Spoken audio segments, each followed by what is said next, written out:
Right. A Wicked Voice by Vernon Lee. They have been congratulating me again today upon being the only composer of our days, of these days of deafening orchestral effects and poetical quackery, who has despised the newfangled nonsense of Wagner and returned boldly to the traditions of Handel and Gluck and the divine Mozart, to the supremacy of melody and the respect of the human voice. O cursed human voice, violin of flesh and blood, fashioned with the subtle tools, the cunning hands of Satan! O execrable art of singing, have you not wrought mischief enough in the past, degrading so much noble genius, corrupting the purity of Mozart, reducing Handel to a writer of high-class singing exercises, and defrauding the world of the only inspiration worthy of Sophocles and Euripides, the poetry of the great poet Gluck? Is it not enough to have dishonoured a whole century in idolatry of that wicked and contemptible wretch, the singer, without persecuting an obscure young composer of our days, whose only wealth is his love of nobility and art, and perhaps some few grains of genius? And then they compliment me upon the perfection with which I imitate the style of the great dead masters, or ask me very seriously whether, even if I could gain over the modern public to this bygone style of music, I could hope to find singers to perform it.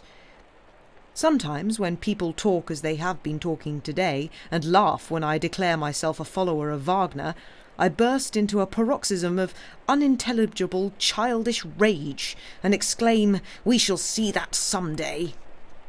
Yes, some day we shall see. For, after all, may I not recover from this strangest of maladies? It is still possible that the day may come when all these things shall seem but an incredible nightmare, the day when Ogier the Dane shall be completed, and men shall know whether I am a follower of the great master of the future or the miserable singing masters of the past.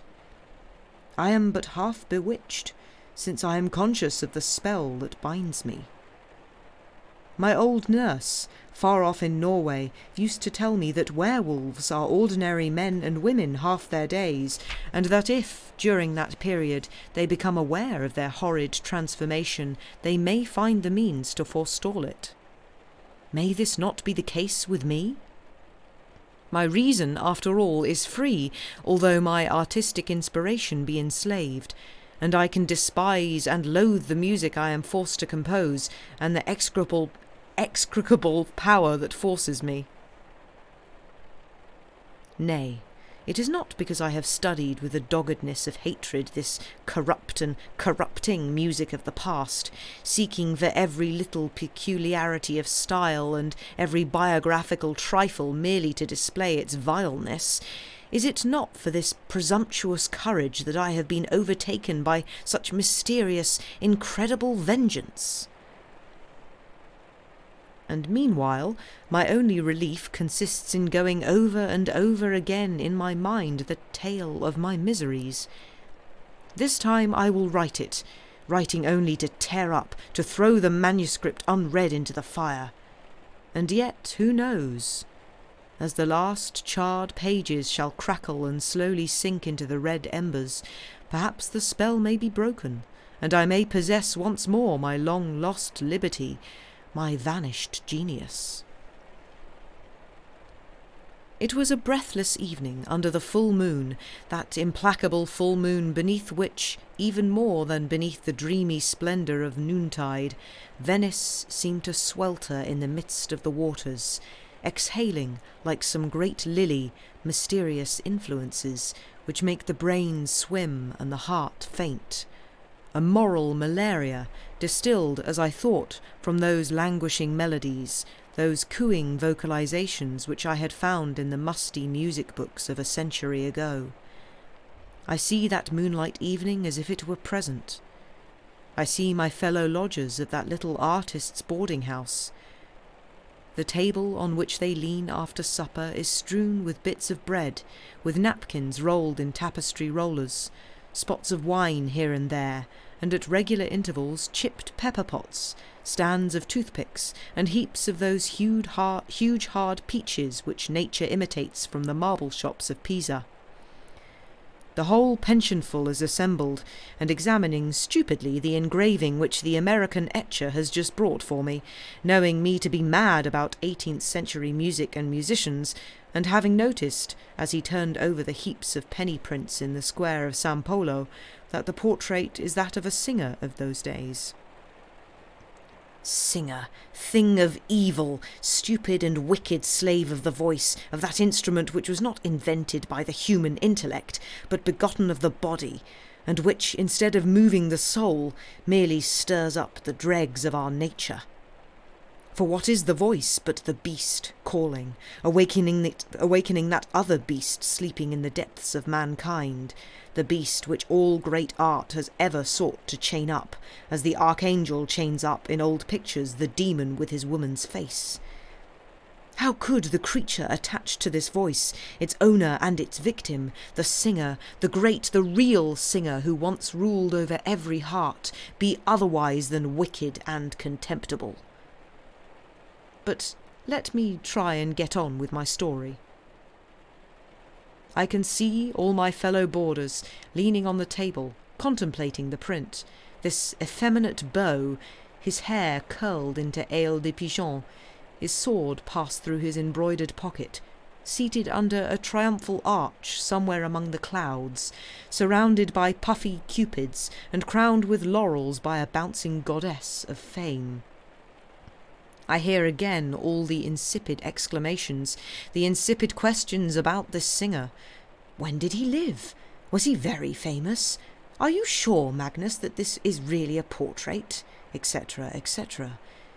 And I hear my own voice, as if in the far-off distance, giving them all sorts of information, biographical and critical, out of a battered little volume called The Theatre of Musical Glory, or Opinions upon the Most Famous Chapel Masters and Virtuosi of this Century, by Father Prosodimo Spatelli Barnalite, Professor of Eloquence at the College of Modena, and member of the Arcadian Academy, under the pastoral name of Evander Lilybien, Venice, 1785, with the approbation of the superiors.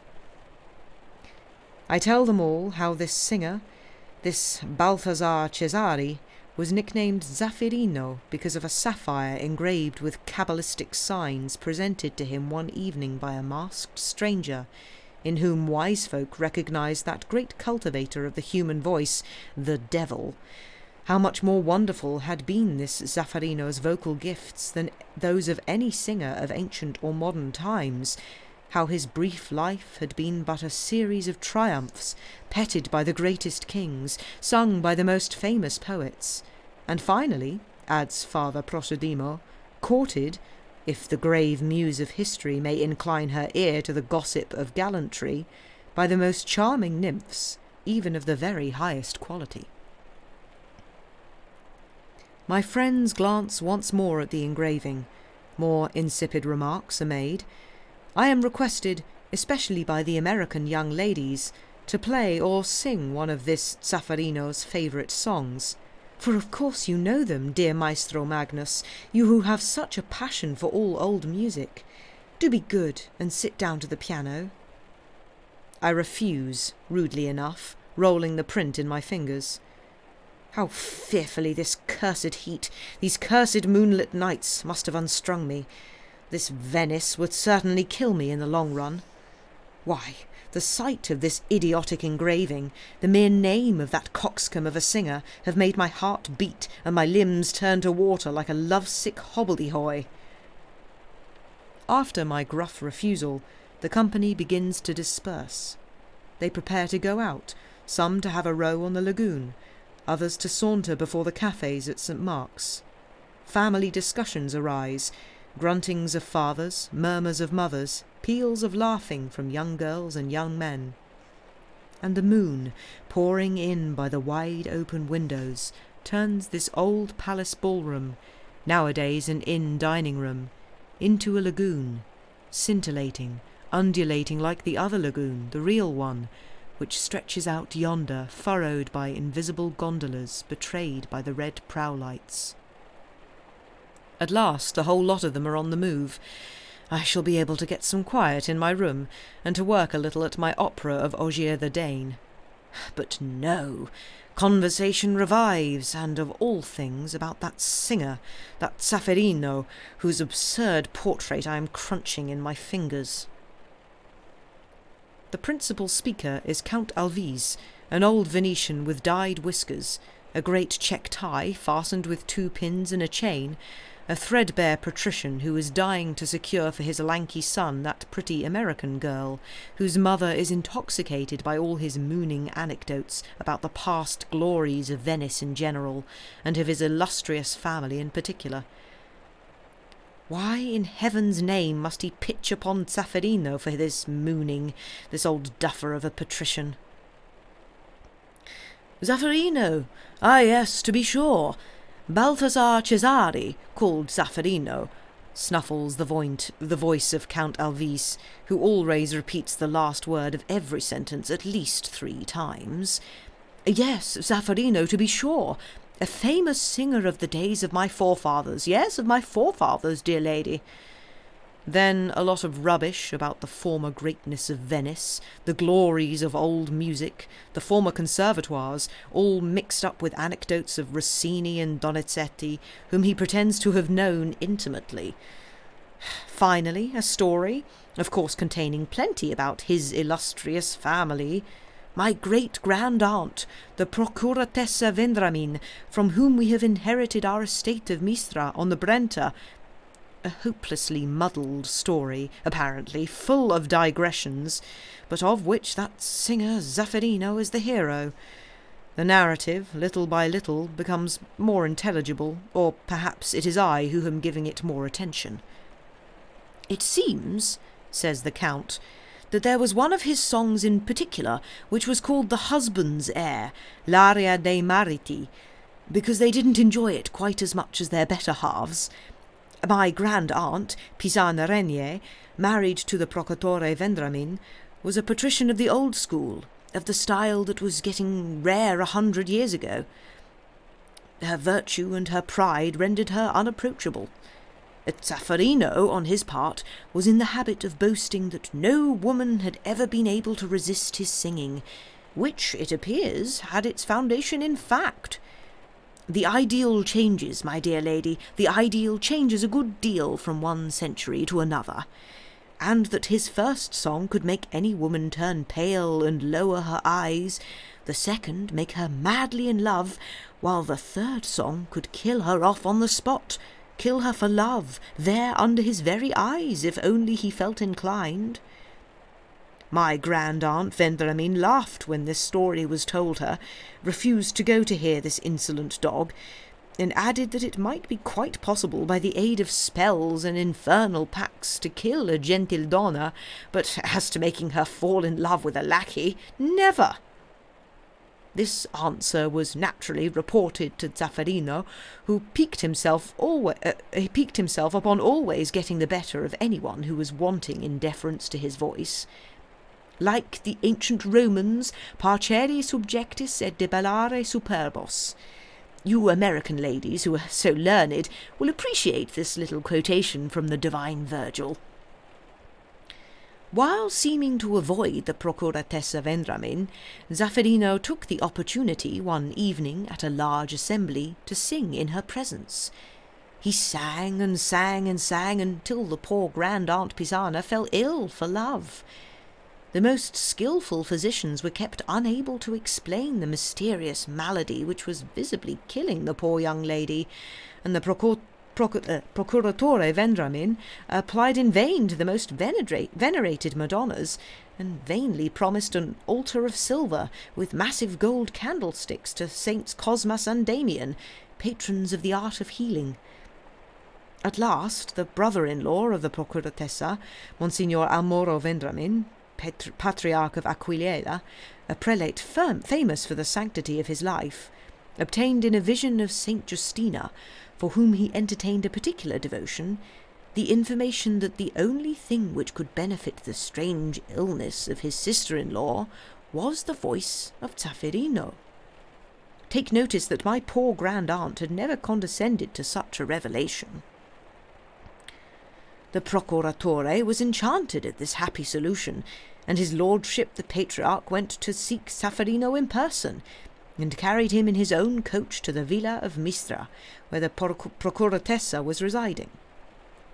On being told what was about to happen, my poor grand-aunt went into fits of rage, which were succeeded immediately by equally violent fits of joy. However, she never forgot what was due to her great position. Although sick almost unto death, she had herself arrayed with the greatest pomp, caused her face to be painted, and put on all her diamonds. It would seem as if she were anxious to affirm her full dignity before the singer. Accordingly, she received Zaffarino reclining on a sofa which had been placed in the great ballroom of the villa of Mistra, and beneath the princely canopy, for the Vendramins, who had intermarried with the house of Mantua, possessed imperial fiefs and were princes of the Holy Roman Empire. Zaffarino saluted her with the most profound respect, but not a word passed between them. Only the singer inquired from the procuratore whether the illustrious lady had received the sacraments of the church.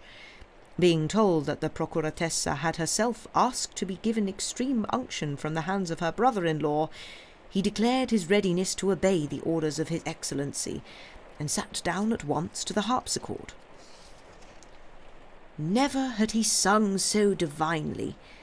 At the end of the first song, the procuratessa Vendramin had already revived most extraordinarily. By the end of the second, she appeared entirely cured and beaming with beauty and happiness. But at the third air, the aria dei mariti, no doubt, she began to change frightfully. She gave a dreadful cry, and fell into the convulsions of death. In a quarter of an hour she was dead. Zaffarino did not wait to see her die. Having finished his song, he withdrew instantly, took post-horses, and travelled day and night as far as Munich. People remarked that he had presented himself at Mistra dressed in mourning, although he had mentioned no death among his relatives. Also that he had prepared everything for his departure, as if fearing the wrath of so powerful a family. Then there was also the extraordinary question he had asked before beginning to sing, about the procuratessa having confessed and received extreme unction. No thanks, my dear lady, no cigarettes for me, but if it does not distress you or your charming daughter, may I humbly beg permission to smoke a cigar?" And Count Alvise, enchanted with his talent for narrative, and sure of having secured for his son the heart and the dollars of his fair audience, proceeds to light a candle, and at the candle one of those long black Italian cigars which require preliminary disinfection before smoking. "If this state of things goes on, I shall have to just ask the doctor for a bottle. This ridiculous beating of my heart and disgusting cold perspiration have increased steadily during Count Alvise's narrative. To keep myself in countenance among the various idiotic commentaries on this cock-and-bull story of a vocal coxcomb and a vapouring great lady, I begin to unroll the engraving, and to examine stupidly the portrait of Zaffarino, once so renowned, now so forgotten. A ridiculous ass, this singer, under his triumphal arch with his stuffed cupids and the great fat-winged kitchen-maid crowning him with laurels. How flat and vapid and vulgar it is, to be sure, all this odious 18th century. But he, personally, is not so utterly vapid as I had thought.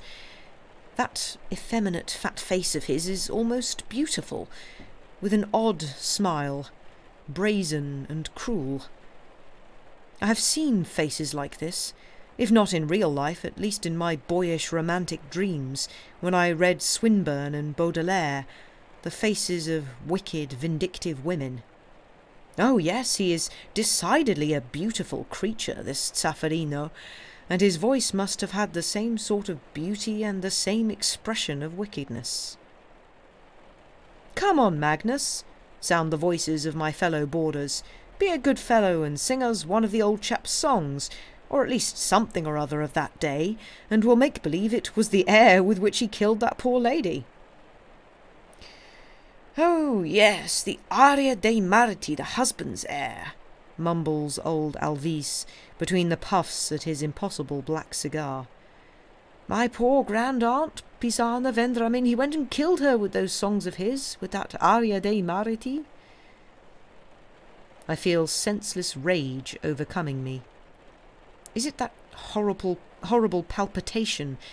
By the way, there is a Norwegian doctor, my fellow countryman, at Venice just now, which is sending the blood to my brain and making me mad.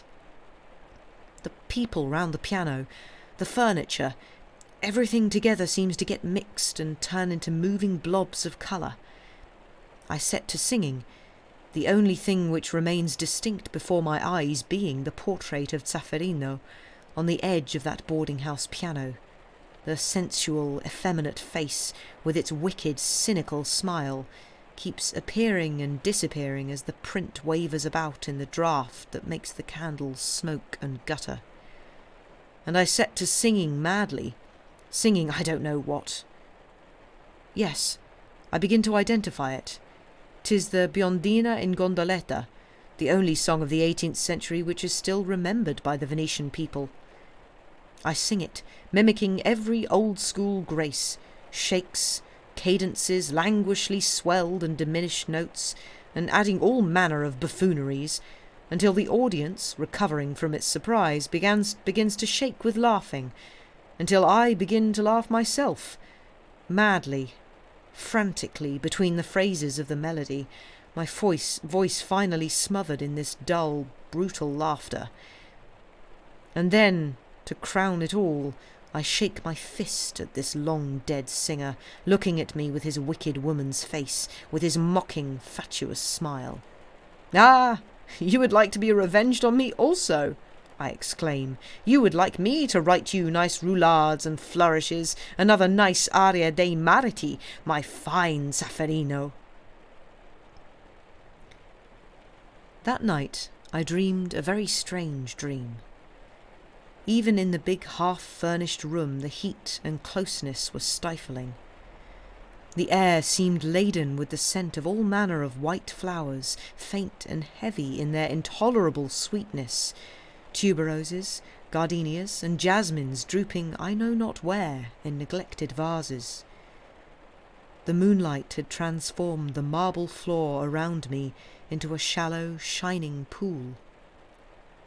On account of the heat, I had exchanged my bed for a big old-fashioned sofa of light wood, painted with little nosegays and sprigs, like an old silk, and I lay there, not attempting to sleep, and letting my thoughts go vaguely to my opera of Ogier the Dane, of which I had long finished writing the words, and for whose music I had hoped to find some inspiration in this strange Venice, floating, as it were, in the stagnant lagoon of the past.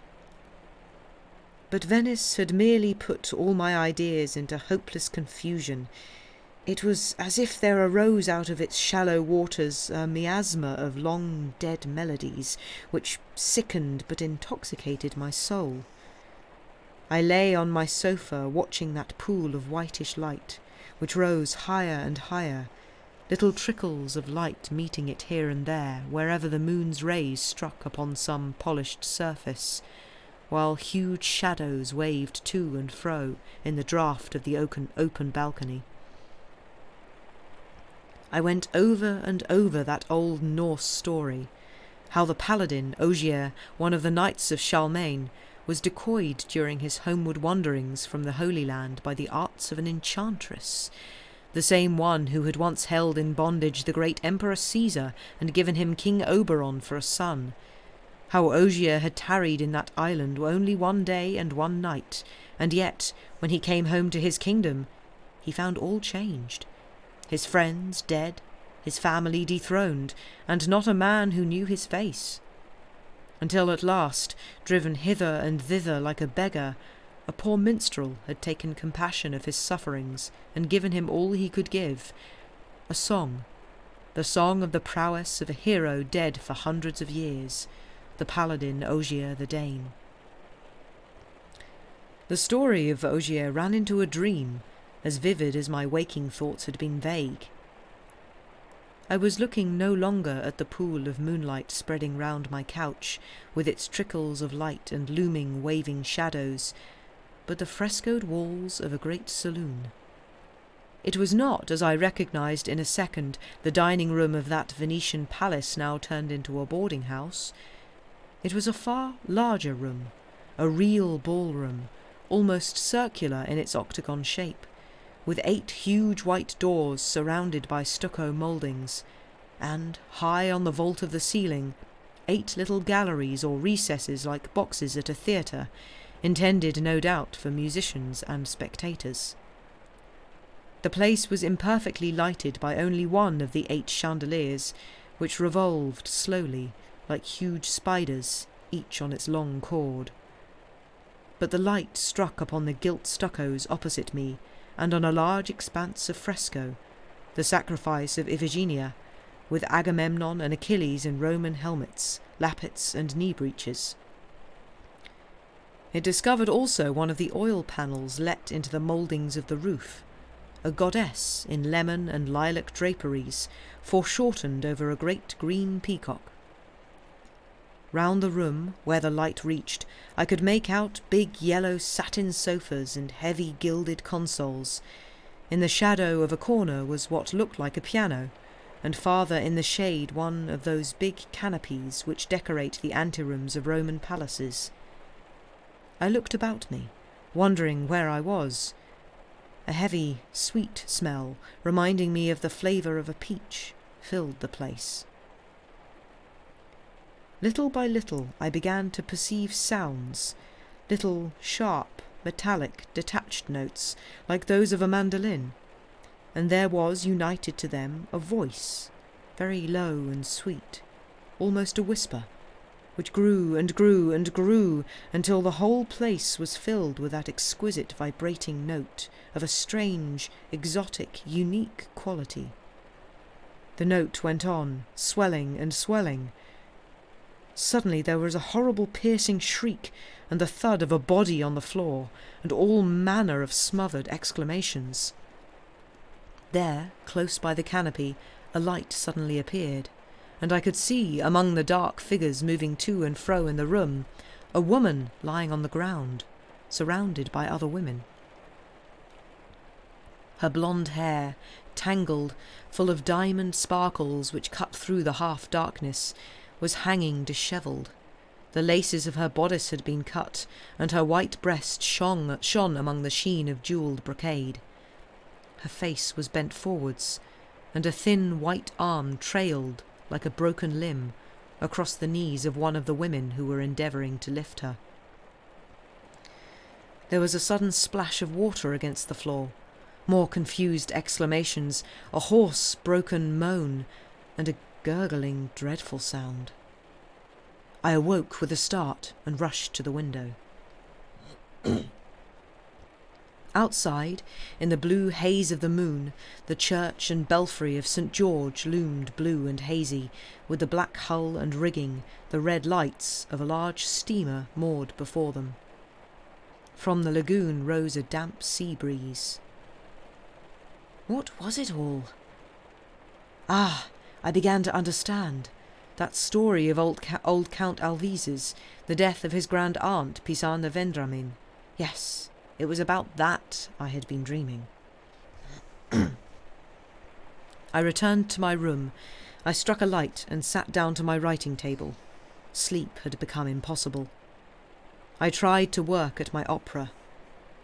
Once or twice I thought I had got hold of what I had looked for so long, but as soon as I tried to lay hold of my theme, there arose in my mind the distant echo of that voice, of that long note swelled slowly by insensible degrees, that long note whose tone was so strong and so subtle.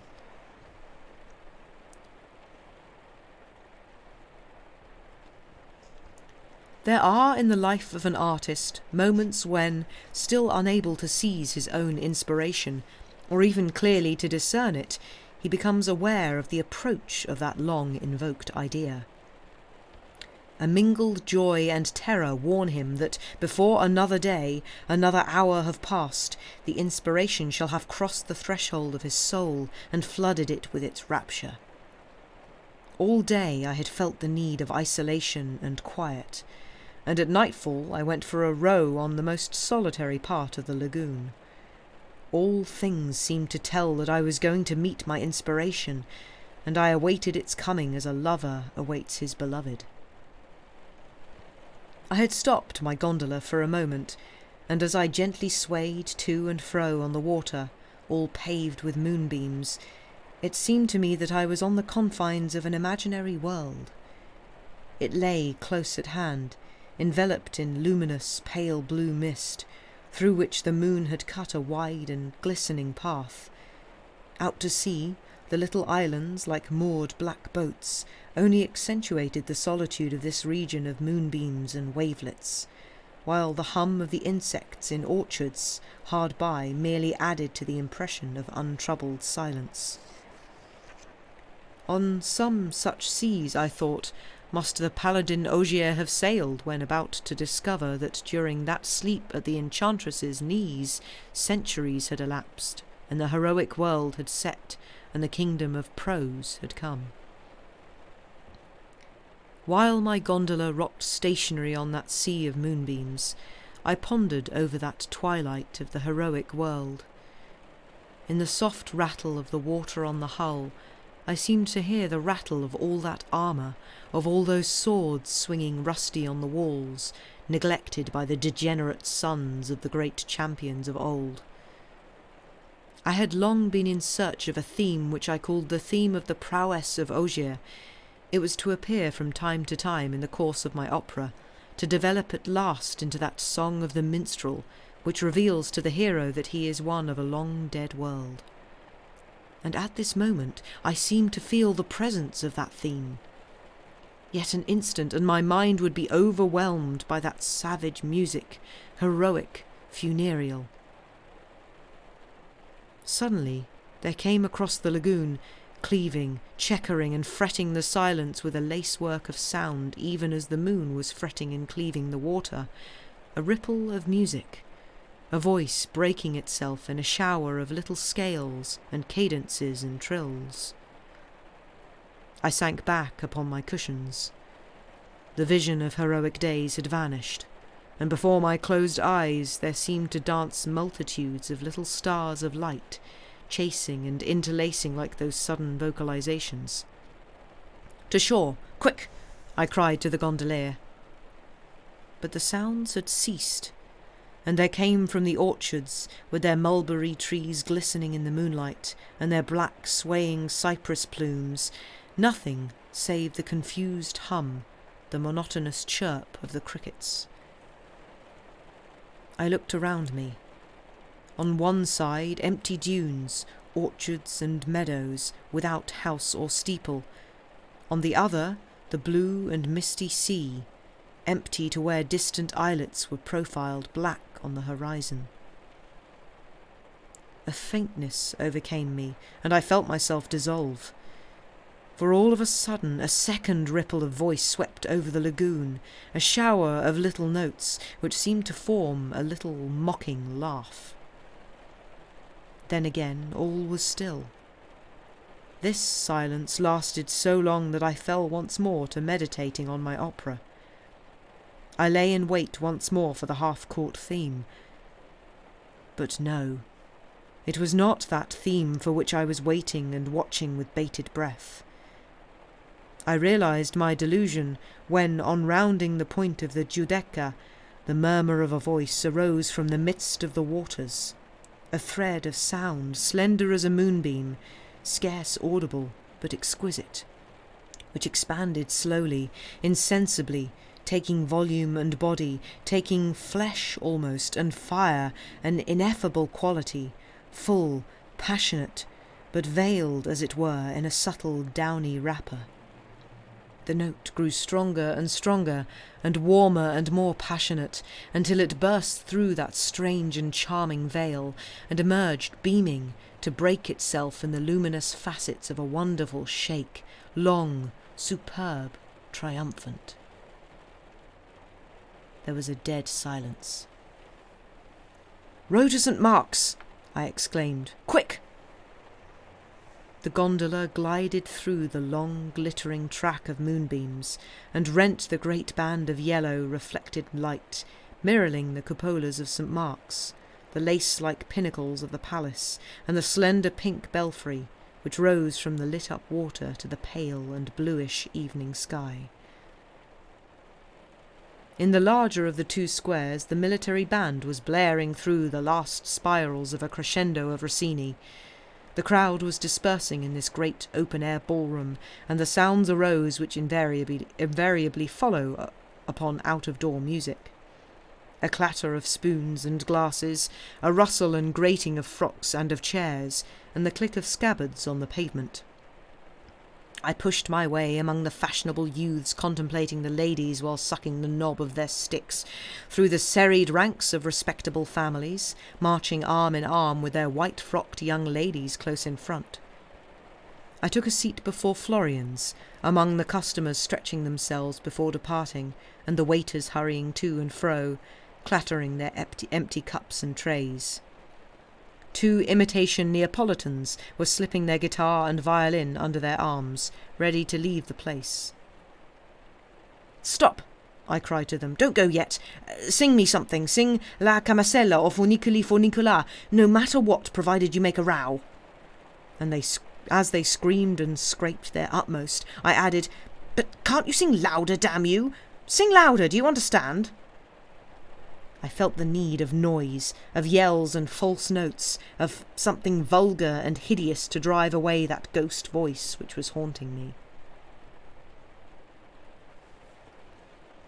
Again and again I told myself that it had been some silly prank of a romantic amateur, hidden in the gardens of the shore or gliding unperceived on the lagoon, and that the sorcery of moonlight and sea mist had transfigured for my excited brain mere humdrum roulades out of exercises of Bordoni or Crescenti.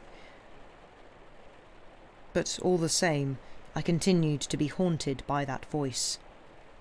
My work was interrupted ever and anon by the attempt to catch its imaginary echo, and the heroic harmonies of my Scandinavian legend were strangely interwoven with voluptuous phrases and florid cadences in which I seemed to hear again that same accursed voice.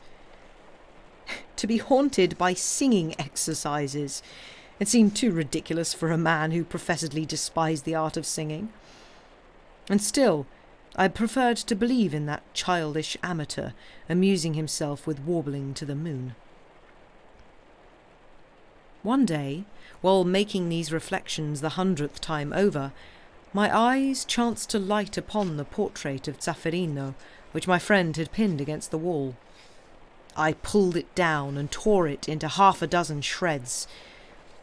Then, already ashamed of my folly, I watched the torn pieces float down from the window, wafted hither and thither by the sea breeze. One scrap got caught in a yellow blind below me. The others fell into the canal and were speedily lost to sight in the dark water. I was overcome with shame. My heart beat like bursting. What a miserable, unnerved worm I had become in this cursed Venice, with its languishing moonlights, its atmosphere of some stuffy boudoir, long unused, full of old stuffs and potpourri. That night, however, things seemed to be going better. I was able to settle down to my opera and even to work at it. In the intervals my thoughts returned, not without a certain pleasure, to those scattered fragments of the torn engraving fluttering down to the water.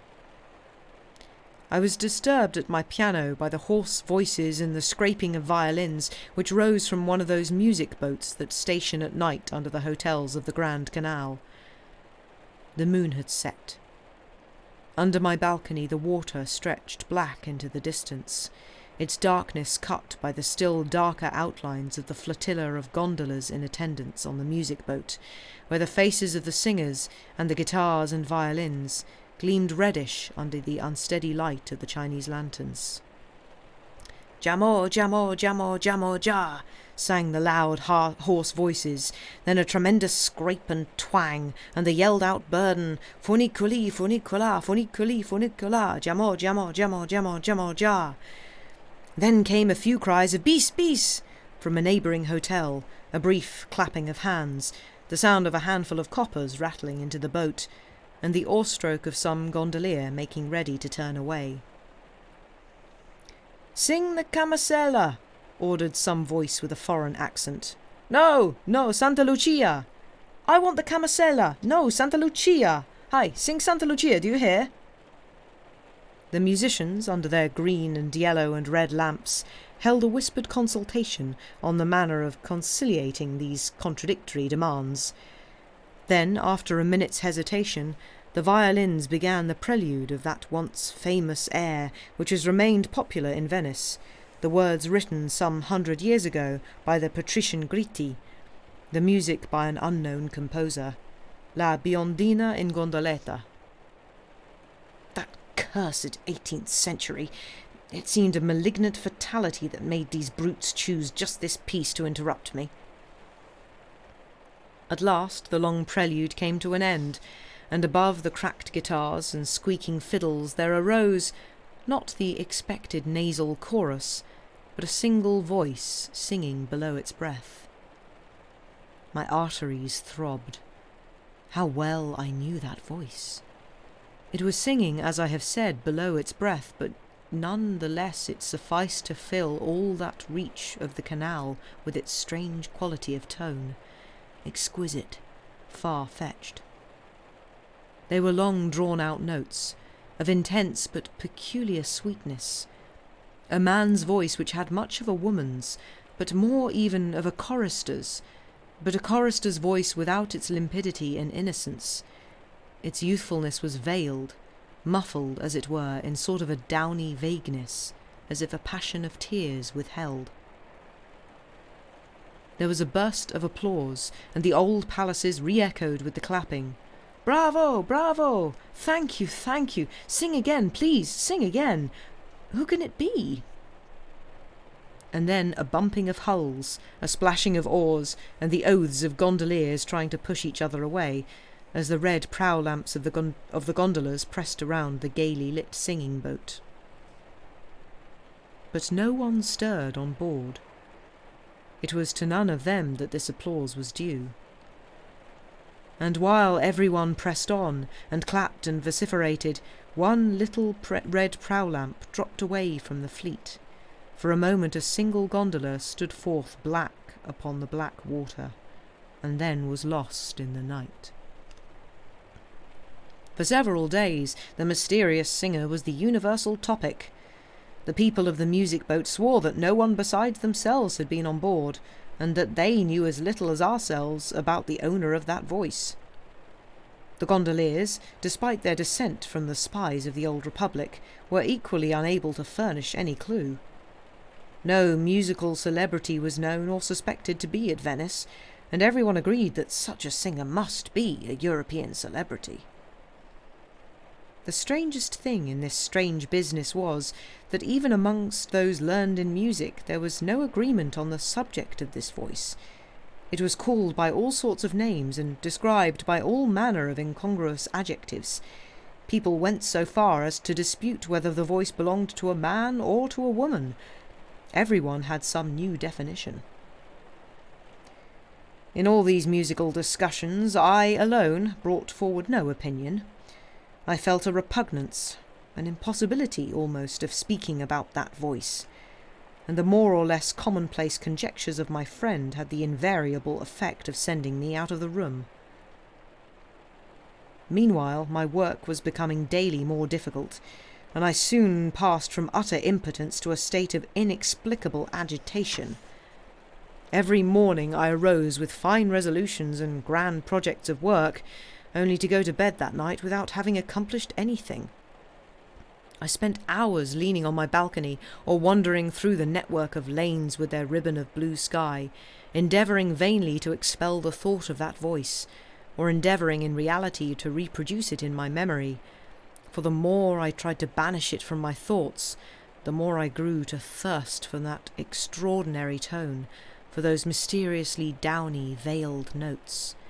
And no sooner did I make an effort to work at my opera than my head was full of scraps of forgotten 18th century airs, of frivolous or languishing little phrases, and I fell to wondering with a bittersweet longing how those songs would have sounded if sung by that voice. At length it became necessary to see a doctor, from whom, however, I carefully hid away all the stranger symptoms of my malady. The air of the lagoons, the great heat, he answered cheerfully, had pulled me down a little. A tonic and a month in the country, with plenty of riding and no work, would make me myself again. That old idler, Count Alvise, who had insisted on accompanying me to the physician's, immediately suggested that I should go and stay with his son, who was boring himself to death superintending the maize harvest on the mainland. He could promise me excellent air, plenty of horses, and all the peaceful surroundings and delightful occupations of a rural life. Be sensible, my dear Magnus, and just go quietly to Mistra. Mistra. The name sent a shiver all down me. I was about to decline the invitation when a thought suddenly loomed vaguely in my mind. "Yes, dear Count," I answered. "I accept your invitation with gratitude and pleasure. I will start tomorrow for Mistra." The next day found me at Padua, on my way to the villa of Mistra. It seemed as if I had left an intolerable burden behind me. I was, for the first time since how long, quite light of heart. The tortuous, rough-paved streets, with their empty, gloomy porticos, the ill-plastered palaces with closed, discoloured shutters, the little rambling square with meagre trees and stubborn grass, the Venetian garden-houses reflecting their crumbling graces in the muddy canal, the gardens without gates and gates without gardens, the avenues leading nowhere, and the population of blind and legless beggars, of whining sacristans which issued as if by magic from between the flagstones and dust-heaps and weeds under the fierce August sun, all this dreariness merely amused and pleased me. My good spirits were heightened by a musical mass which I had the good fortune to hear at St. Anthony's. Never in all my days had I heard anything comparable, although Italy affords many strange things in the way of sacred music. Into the deep nasal chanting of the priests there had suddenly burst a chorus of children, singing absolutely independent of all time and tune, grunting of priests answered by squealing of boys, slow Gregorian modulation interrupted by jaunty barrel organ pipings, an insanely merry jumble of bellowing and barking, mewing and cackling and braying, such as would have enlivened a witches' meeting, or rather some medieval feast of fools. And, to make the grotesqueness of such music still more fantastic and Hoffman-like, there was, besides the magnificence of the piles of sculptured marbles and gilded bronzes, the tradition of the musical splendour for which St. Anthony's had been famous in days gone by. I had read in old travellers, Lalande and Burney, that the Republic of St. Mark had squandered immense sums not merely on its monuments and decoration, but on the musical establishment of its great cathedral of terra firma. In the midst of this ineffable concert of impossible voices and instruments, I tried to imagine the voice of Guadagni, the soprano for whom Gluck had written Che faro senza Eurydice, and the fiddle of Tartini, that Tartini with whom the devil had once come and made music. And the delight in anything so absolutely, barbarously, grotesquely, fantastically incongruous as such a performance in such a place was heightened by a sense of profanation. Such were the successors of those wonderful musicians of that hated 18th century. The whole thing had delighted me so much, so very much more than the most faultless performance could have done, that I determined to enjoy it once more. and towards vesper time, after a cheerful dinner with 2 bagmen at the Inn of the Golden Star, and a pipe over the rough sketch of a possible cantata upon the music which the devil made for Tartini, I turned my steps once more towards St. Anthony's. The bells were ringing for sunset, and a muffled sound of organs seemed to issue from the huge, solitary church. I pushed my way under the heavy leathern curtain, expecting to be greeted by the grotesque performance of that morning. I proved mistaken. Vespers must have long been over. A smell of stale incense, a crypt-like damp, filled my mouth. It was already night in that vast cathedral. Out of the darkness glimmered the votive lamps of the chapels, throwing wavering lights upon the red, polished marble, the gilded railing and chandeliers, and placking with yellow the muscles of some sculptured figure. In a corner a burning taper put a halo about the head of a priest, burnishing his shining bald skull, his white surplice, and the open book before him. "Amen," he chanted. The book was closed with a snap. The light moved up the apse. Some dark figures of women rose from their knees and passed quickly towards the door. A man saying his prayers before a chapel also got up, making a great clatter in dropping his stick. The church was empty, and I expected every minute to be turned out by the sacristan making his evening round to close the doors. I was leaning against a pillar, looking into the greyness of the great arches, when the organ suddenly burst out into a series of chords, rolling through the echoes of the church. It seemed to be the conclusion of some service. And above the organ rose the notes of a voice, high, soft, enveloped in a kind of downiness, like a cloud of incense, which ran through the mazes of a long cadence. The voice dropped into silence. With 2 thundering chords the organ closed in. All was silent. For a moment I stood leaning against one of the pillars of the nave. My hair was clammy, my knees sank beneath me, an enervating heat spread through my body. I tried to breathe more largely, to suck in the sounds with the incense-laden air. I was supremely happy, and yet as if I were dying. Then suddenly a chill ran through me, and with it a vague panic. I turned away and hurried out into the open. The evening sky lay pure and blue along the jagged line of roofs. The bats and swallows were wheeling about, and from the belfries all around, half drowned by the deep bell of St. Anthony's, jangled the peal of the Ave Maria. "You really don't seem well," young Count Alvise had said the previous evening, as he welcomed me in the light of a lantern held up by a peasant in the weedy back garden of the villa of Mistra.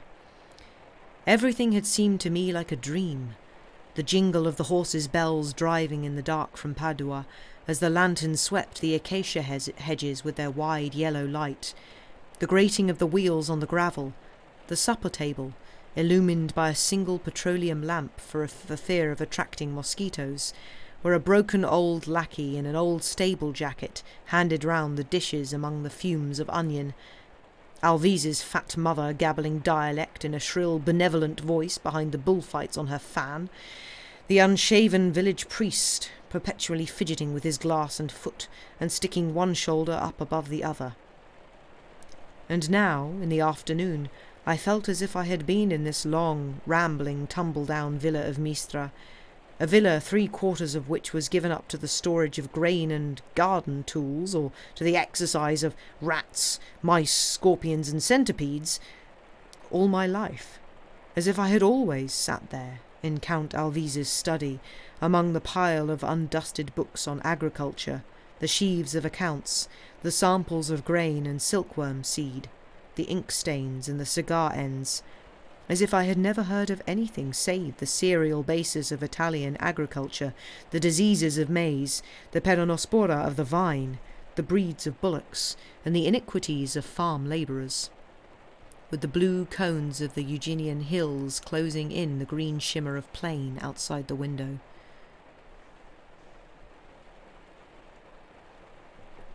After an early dinner, again with the screaming gabble of the fat old countess and the fidgeting and shoulder-raising of the unshaven priest, the smell of fried oil and stewed onions, Count Alvise made me get into the cart beside him, and whirled me along among clouds of dust, between the endless glister of poplars, acacias and maples, to one of his farms. In the burning sun, some 20 or 30 girls, in coloured skirts, laced bodices and big straw hats, were threshing the maize on the big red brick threshing floor, while others were winnowing the grain in great sieves. Young Alvise III, the old one was Alvise II, everyone is Alvise, that is to say, Lewis in that family, the name is on the house, the carts, the barrows, the very pails, picked up the maize, touched it, tasted it, said something to the girls that made them laugh, and something to the head farmer that made him look very glum, and then led me into a huge stable, where some 20 or 30 white bullocks were stamping, switching their tails, and hitting their horns against the mangers in the dark. Alvise III patted each, called him by his name, gave him some salt or a turnip, and explained which was the Mantuan breed, which the Apulian, which the Romagnolo, and so on. Then he bade me jump into the trap, and off we went again through the dust, among the hedges and ditches, till we came to some more brick farm buildings with pinkish roofs smoking against the blue sky. Here there were more young women threshing and winnowing the maize, which made a great golden Danae cloud.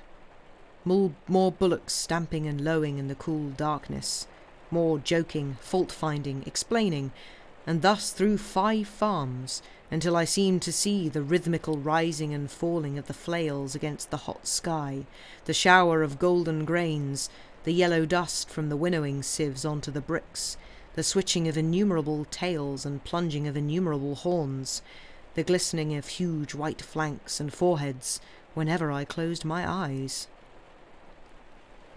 "A good day's work," cried Count Alvise, stretching out his long legs with the tight trousers riding up over the Wellington boots. "Mamma, give us some aniseed syrup after dinner. It is an excellent restorative and precaution against the fevers of this country." "Oh, you've got fever in this part of the world, have you? Why, your father said the air was so good." Nothing, nothing," soothed the old countess. "The only thing to be dreaded are mosquitoes. Take care to fasten your shutters before lighting the candle." "Well," rejoined young Alvise, with an effort of conscience, "of course there are fevers, but they needn't hurt you. Only don't go out into the garden at night if you don't want to catch them. Papa told me that you have fancies for moonlight rambles. It won't do in this climate, my dear fellow, it won't do. If you must stalk about at night being a genius, take a turn inside the house. You can get quite exercise enough." After dinner the aniseed syrup was produced, together with brandy and cigars, and they all sat in the long, narrow, half-furnished room on the first floor, the old countess knitting a garment of uncertain shape and destination, the priest reading out the newspaper, Count Alvise puffing at his long, crooked cigar and pulling the ears of a long, lean dog with a suspicion of mange and a stiff eye. From the garden outside rose the hum and whir of countless insects, and the smell of the grapes which hung black against the starlit blue sky on the trellis. I went to the balcony. The garden lay dark beneath. Against the twinkling horizon stood out the tall poplars.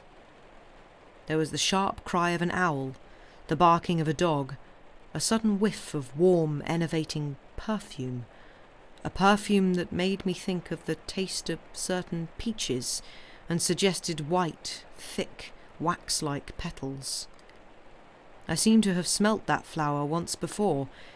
It made me feel languid, almost faint. "I'm very tired," I said to Count Alvise. "See how feeble we city folk become." But, despite my fatigue, I found it quite impossible to sleep.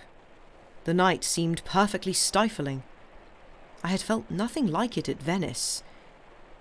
Despite the injunctions of the Countess, I opened the solid wooden shutters, hermetically closed against mosquitoes, and looked out.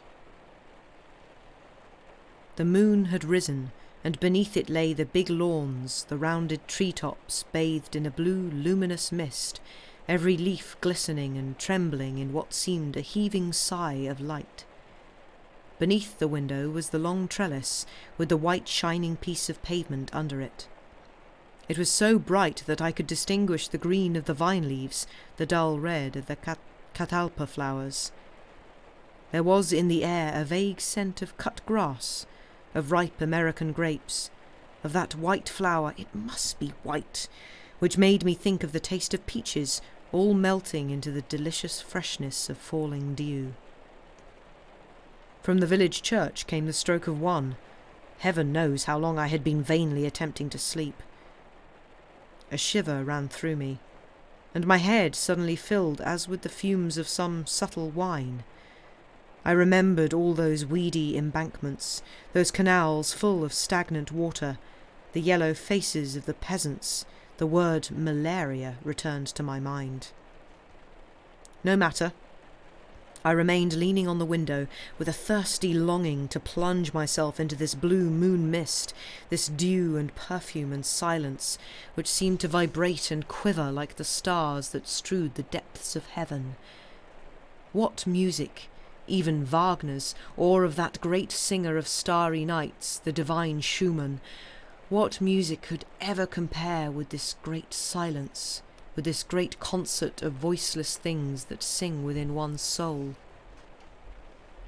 As I made this reflection, a note, high, vibrating and sweet, rent the silence, which immediately closed around it.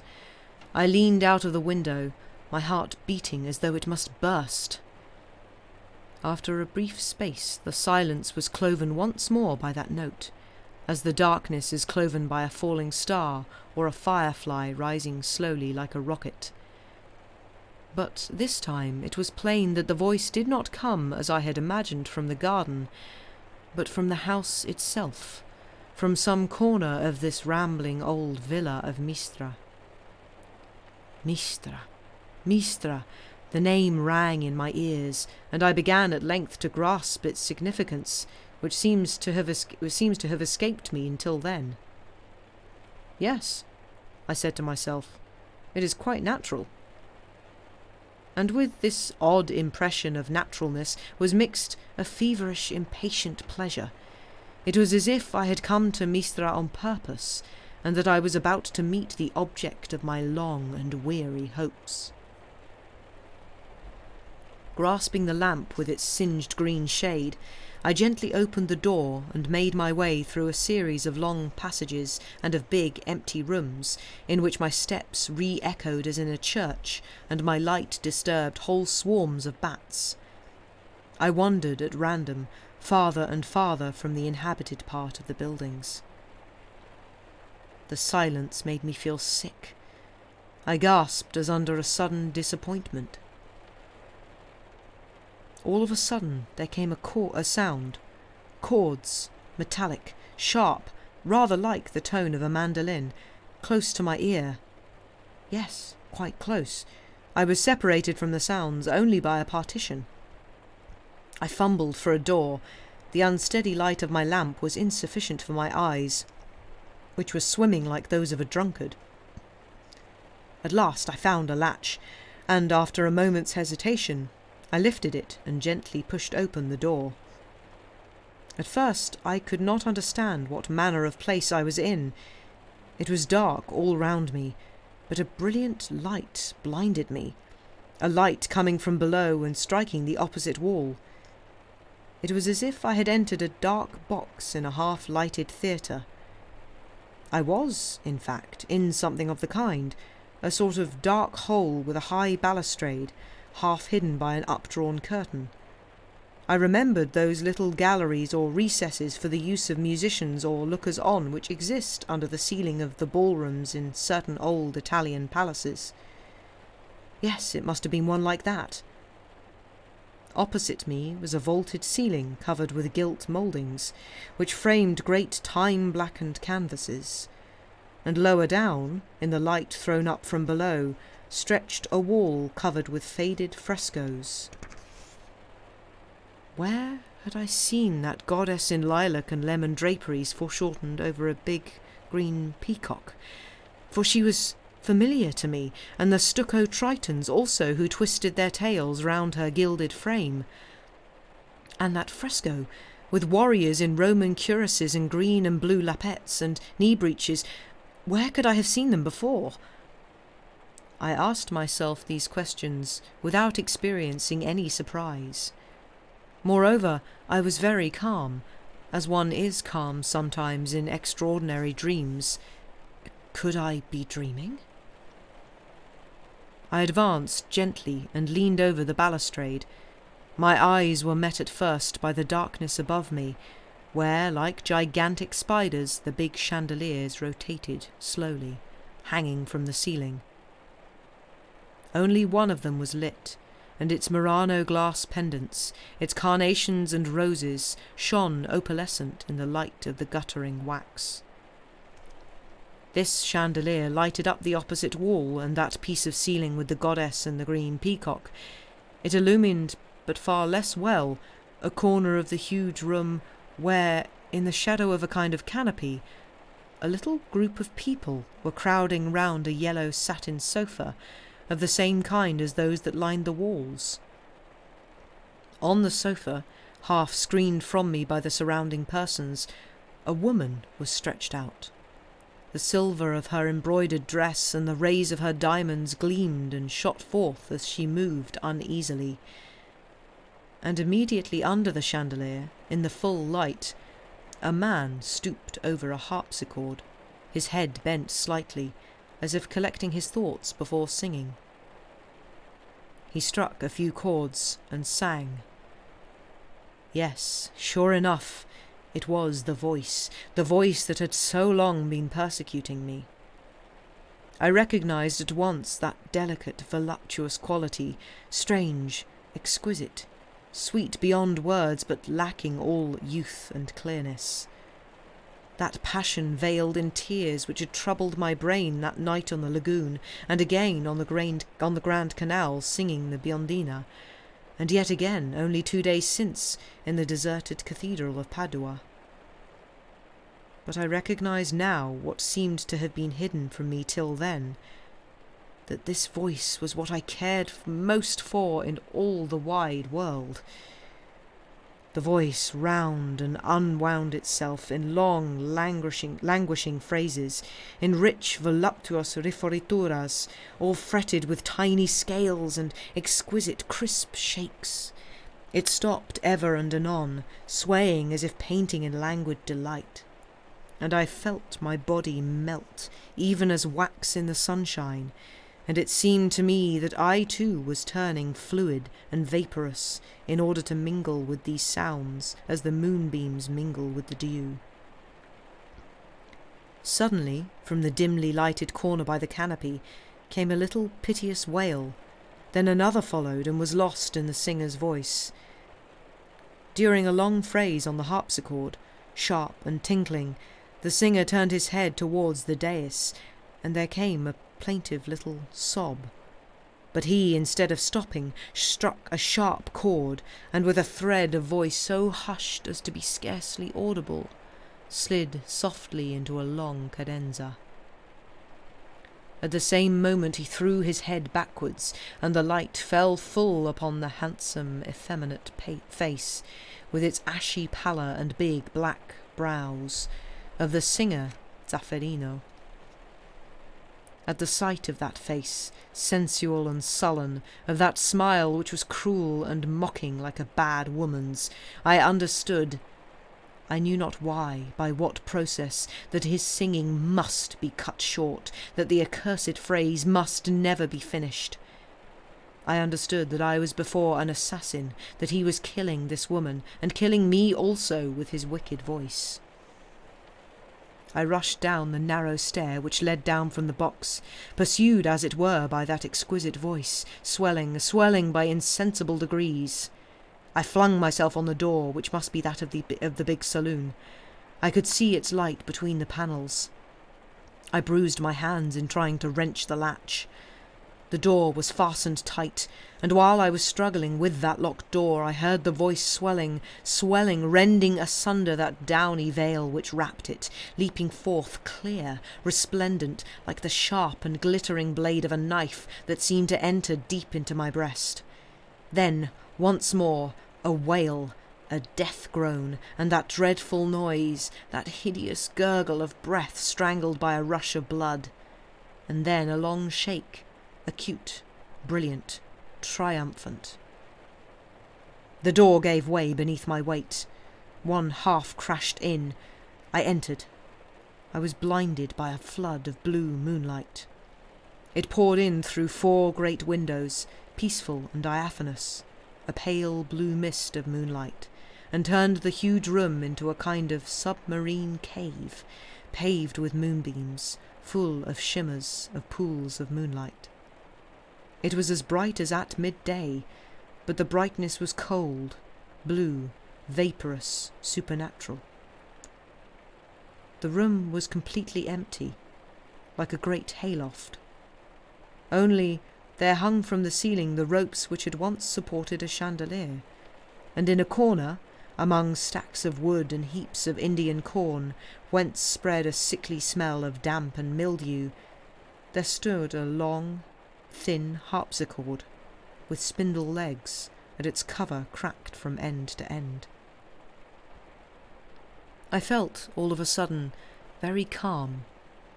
The one thing that mattered was the phrase that kept moving in my head, the phrase of that unfinished cadence which I had heard but an instant before. I opened the harpsichord, and my fingers came down boldly on its keys. A jingle-jangle of broken strings, laughable and dreadful, was the only answer. Then an extraordinary fear overtook me. I clambered out of one of the windows. I rushed up the garden and wandered through the fields, among the canals and the embankments, until the moon had set and the dawn began to shiver, followed, pursued forever by that jangle of broken strings. People expressed much satisfaction at my recovery. It seems that one dies of those fevers. Recovery? But have I recovered? I walk, I eat and drink and talk, I can even sleep. I live the life of other living creatures, but I am wasted by a strange and deadly disease. I can never lay hold of my own inspiration. My head is filled with music which is certainly by me, since I have never heard it before, but which still is not my own, which I despise and abhor, little tripping flourishes and languishing phrases and long-drawn, echoing cadences. Oh, wicked, wicked voice, violin of flesh and blood, made by the evil one's hand, may I not even extricate thee in peace, but is it necessary that, at the moment when I curse, the longing to hear thee again should parch my soul like hell-thirst? And since I have satiated thy lust for revenge, since thou hast withered my life and withered my genius, is it not time for pity? May I not hear one note, only one note of thine, O singer, O wicked and contemptible wretch? The end. So that's highly entertaining to me, because it's basically a composer who goes, I don't like the 18th century, I only like the 19th century, and basically doesn't understand what a countertenor is. And also gets haunted by an unfinished cadence, which can relate. But yeah, I really quite enjoy that one, because it's just a composer who's far too self-important, and apparently doesn't like music of the 18th century. He's not like other girls. Exactly. Also, hello Salad and Andy, hope you're both well. A countertenor, the thing I meant to do when you're angry. Nice. Yeah. Well, it was like, is the voice, is it a woman's voice or is it a man's voice? It's like, mate, it's a countertenor. Have you never heard of a countertenor before? I mean, they've existed for quite a while by the 19th century. It's like, what is this? Ha! So yes, that did amuse me.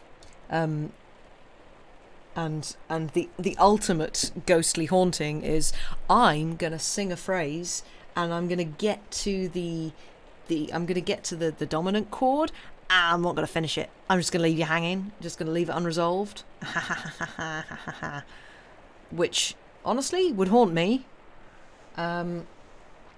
Mrs. Spooky background is so cute. Oh, thank you. I'm glad you like it. I quite like it as well. Quite fun. But yes, I did very much enjoy that. I actually really enjoy the descriptions in that. I thought they were really, really nice. I don't know why he doesn't like Venice. Venice is awesome. But yes, quite a long story. So we're going to take a little bit of a late break, and then I shall return with either one or two, depending on how time goes, stories after this. So, excuse me, go have a break, do break-related things, and we shall see you in about 5 minutes. Bye for now.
Hello, we return.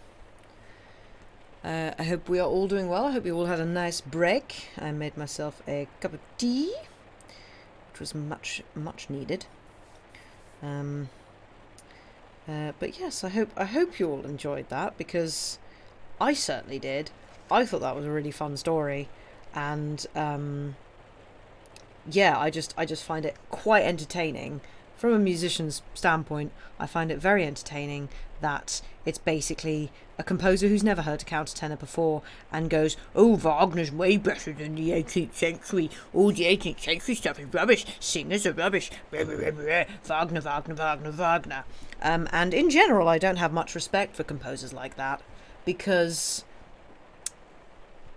I mean, say what you like about Wagner, but not a great guy. Not really a composer that you want to kind of base your whole... You're sensing I have some opinions on this whole subject. Me? Opinions on music? Never. Perfect description, 10 out of 10. Perhaps some prior experience with such types. Yes. I mean, she writes it very well. It's this whole kind of thing of striving for an art, like my art is much more important than what's gone before, because what's gone before was so frivolous, and because it was easy to listen to, means that it's not worth as much as what I am tortuously trying to tear out of my soul, kind of thing, which is such a crappy mindset. And yeah, there's no place for it, really. It's very silly. Yeah, all music has a place, and just because something is in your eyes frivolous does not actually mean that it is without skill or meaning or, I don't know, soul in it. That's, yeah, it's quite a common thing to come across amongst actual not actual composers now, but composers when they were, and also sort of back in like the 19th century, early 20th century and stuff, and musicologists in general. Musicologists are an interesting bunch in general, and there are quite a lot who are like this. You have known two people who are separately obsessed with Wagner, and they were both walking bundles of red flags. Yeah. So, for those who don't know, Wagner, buddies with Hitler. So, yeah, he was very anti-Semitic, and generally not a very nice man, I don't think. So, and his music and his operas and everything is all about sort of, well, it's allegedly sort of all about sort of Germanic traditions and stuff, but he had an obsession with like Norse mythology and stuff, and relating that to like Germany and how great Germany was and stuff like that. And with all of that came a whole big old whitewashing of everything. It's just like, oh, we are the superior race, all of that crap. So yeah, Wagner's. There's a wonderful quote from, and I can't remember which composer it is, because composers bitch about other composers all the time. Well, I mean, they don't now, because most composers are just generally decent people, but composers used to bitch about other composers all the time, publicly. And there was a quote from a composer, can't remember who, saying Wagner has wonderful moments but awful quarters of an hour. And I think that sums... I mean, yeah, I'm not going to say Wagner's bad musically. A lot of his music has... I'm getting wildly off topic, sorry. A lot of his music has changed the course of... well, maybe not changed the course of music, but it's certainly shifted things and opened up new avenues for music development and all of that kind of stuff, just from the way he constructs his music. And from the sheer scale that he did his operas, like 27 hours for the whole Ring cycle is stupid. So yeah, his music is a valuable addition to the I guess Western classical music canon, but also it's not as important to everyone. it's not as important as everyone goes on about, basically. And I don't think it's that great. It's okay. It's not amazing. Adam Neely did a pretty interesting video about how all the reason, like, all the famous composers one ought to know as 19th century German dudes. It's Nazi stuff. Oh dear. Yay. That's kind of doesn't surprise me. But, yeah. There are loads of composers out there who are not old. Well, I was going to say old white men, dead white men. But, you know, there are lots of composers out there who are not that. And we just have, because of the way that things get proliferated and everything, people want to hear composers by the people that they are, aka white men, who are in charge of all the industries and all of that. Anyway, let's not go on that rant now, even though I sort of already have. Right. Let us find where the... I will probably just do the one more story now, because we've sort of got off track a little bit. Sorry, everyone. This is what happens when I read a story that's about music. I shouldn't let myself do that, because then I go on a full-on spiel about musical stuff that's got nothing to do with ghost stories. But this is not by Algernon Blackwood. I don't know why I thought it was by Algernon Blackwood. My brain is just flat at the moment. This is not. This is by the wonderfully, wonderfully named Barry Payne. I'm sorry, but if that's not a pseudonym, you were born to write ghost stories, Barry Payne. That is the perfect name for a ghost story writer, or a thriller writer, or anything. Barry Payne. I mean, it's great. So good. Anyway, do I always enjoy hearing you rant about music? It's so interesting. I'm glad. I have a lot of time to rant with. Hang on, brain. I have a lot of capacity within myself for ranting about music. There we go, let's try that. And I'm glad you're not complaining. Write ghost stories or dish out extremely high interest loans from a smoky room out the back of a pub. Yeah, good point. Barry Payne. So yes, this is... How long is this one? I'm just going to check. That's fine. The ghost story after the... Oops, excuse, I just hit the mic. The ghost story after this one in this book. This is Sam and my wonderful, wonderful ghost story book that is black and has a bat on it. It's fantastic. Not a literal bat, like a picture of a bat. And the ghost story in it that's after this one is called The Iron Pineapple, which I really would like to read because I'm curious about this. But this one is called... this is... The next ghost story, called The Green Light by Barry Payne. The man looked down at the figure of the woman on the couch. The little silver clock on the mantelpiece began to chime. He could not bear the sound of it. He flew at the clock like a madman and dashed it on the ground and stamped on it. Then he drew down the blind and opened the door and listened.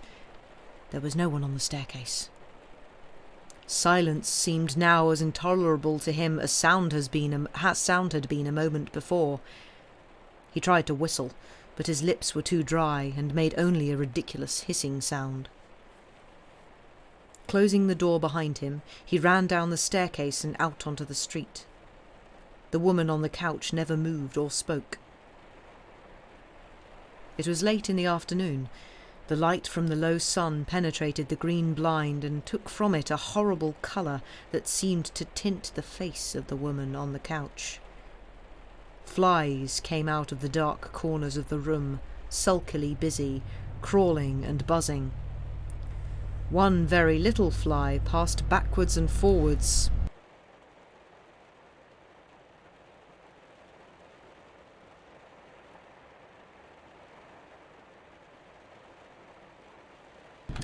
Apologies, a helicopter just went over really low. One very little fly passed backwards and forwards over the woman's white-ringed hand. It moved rapidly, a black speck. Outside in the street, the man stepped from the pavement into the roadway. A cabman shouted and swore at him, and someone dragged him back by the arm and told him roughly to look where he was going. He stood still for a minute and rubbed his forehead with his hand. This would not do. The critical moment had come, the moment when, above all things, it was necessary that his nerve should be perfect and his thoughts clear. And now, when he tried to think, a picture came before the thought and filled his mind, the picture of the white face with the green light upon it. And his heart was beating too fast, and it seemed to him almost audibly. He began to feel his pulse, counting the strokes out loud as he stood on the curb. Then he was conscious that 2 or 3 boys and loafers were standing in a little group watching him and laughing at him. One of the loafers handed him his hat. It had fallen off when he dodged back onto the pavement, and he had not noticed it. He took the hat and felt for some coins to give the man. He found a half-crown and a halfpenny. He held them in his hand and stared at them and forgot why he had wanted them. Then he suddenly remembered and gave them. There was a loud yell of laughter. The boys and loafers were running away, and he heard one of them shouting, "Let the old stinker out a bit too soon, ain't they?" And another, "Garn, he's tight, that's all's wrong with him." Again he told himself that this would not do. He must not think of the past, the awful past. He must not think of the future, of his schemes of escape. He must concentrate his thoughts on the present moment until he could get to some place where he could be alone. Yes, Regent's Park would do well, and it was near. He brushed his hat with his coat sleeve, put it on, and walked. He thought about the movement of his feet, and the best way to cross the road, and how to avoid running into people, and how to behave as other people in the street behaved. All the things that one generally does unconsciously and automatically required now for their conduct a distinct mental effort. As he walked on, his mind seemed to clear a little. He reached a spot in Regent's Park where he could lie down in the grass with no one near him, out of sight. "Now," he said to himself, "I need concentrate my thoughts no longer. I can let them go." In a second he had rapidly gone through the past, the jealousy that had burned in his heart, and the way he had quietened himself and made his scheme and carried it out slowly. It had been finished that afternoon, when he had lost control of himself, and through the transparent leaves of the tree near him the sun came with a greenish glare. He shuddered and turned away so that he could not see it. Yes, he was to escape. He had made all arrangements for that. He drew from his side pocket a roll of notes and counted them and entered the numbers in his pocketbook. He had changed a cheque for £50 at the bank that morning. The police would find that out and endeavour to trace him by discovering where the notes with those numbers were changed. That was one of his means of escape. He would see to it that the notes were never changed by himself or in any town where he had been or was likely to be. He was going to sacrifice those 10 banknotes to put the police on a wrong scent. He had plenty of money ready in gold that could not be traced, for his own needs. He chuckled to himself. It was brilliant, this scheme for providing a wrong scent, for making the very carefulness and astuteness of the detective the stumbling block in their way, and it would be so easy to get the notes changed by others. The dishonesty of ordinary human beings would serve his purpose. His mood had now changed to one of exultation. He told himself time after time that he was right. The law would condemn him, but morally he was right, and he had only punished the woman as she deserved to be punished. Only he must escape. And, yes, he must not forget. He looked round. There was still no one near, but his position did not satisfy him. Not a person must see what he was going to do next. He went on and found a spot near the canal where he seemed to be out of sight and more secure from interruption. Then he took from his pocket a little looking-glass and a pair of scissors.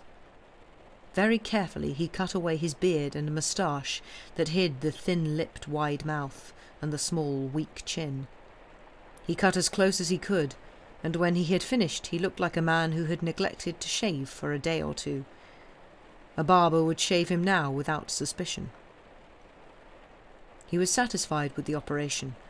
The glass showed him a face so changed that it startled him to look at it. He glanced at his watch. It was time to start for the station, where his luggage had been waiting since the day before, if he meant to get shaved on the way there. He walked a little way and sat down again. How well everything has been thought out, he said to himself. All would succeed. With a new name and in another country, without that drunken, faithless, beautiful woman, he would grow happy again. He had only meant to sit down for a minute or two, but his thoughts rambled and became nonsense, and suddenly he fell into a deep sleep. He had been overtaxed. An hour passed. The train that he had intended to take steamed out of the station, and still he slept. It grew dusk, and still he slept. When the park keeper touched him on the shoulder, he half awoke and spoke querulously. Then consciousness came back, and slowly he realized what had happened. As he walked slowly out of the park, his mind refreshed with sleep, he for the first time realized something else. In the awful moment when he had left the woman, he had broken down and forgotten everything. The bag of gold was still lying on the table of the room with the green blind. He must go back and get it. It would be horrible to re-enter that room, but it could not be helped. He dared not change the notes himself, and in any case that amount would be insufficient. He must have the gold. It added, he told himself, slightly to the risk of discovery, but only slightly. His servants had all been sent out and were not to return until 9:30. No one else could have entered the house. He would find everything as he had left it, the gold on the table and the figure of the woman on the couch. He would let himself in with his latchkey. No passer-by would take any notice of so ordinary an incident. He had no occasion to hurry now, and he turned into the first barber's shop that he saw. His mind was as alert now as it had been when he first formed his scheme. "Let me have your best razor," he said. "My skin's tender. In fact, for the last 2 or 3 days I haven't been able to shave at all." He chatted with the barber about horse racing, and said that he himself had a couple of horses in training.